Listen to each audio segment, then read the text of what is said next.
Good morning, teacher. Good morning. Can I ask your name? My name is Michelle Hernandez. Nice to meet you. Nice to meet you too. My name is Araceli Garcia. Can you spell your name, please? Yes, it is Michelle. Thanks.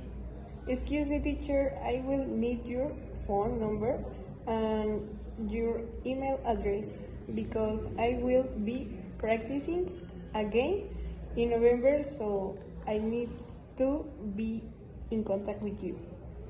Of course. Do you have something to write on? Yes, Okay, then I'll give you my phone number. Write it down. 443-142-3174. all right, thanks. Now the email, please. Yes, it is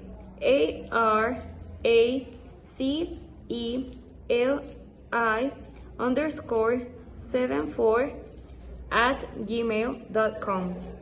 Thank you, Mrs. Garcia. That's gonna be it. Okay, let's go to class.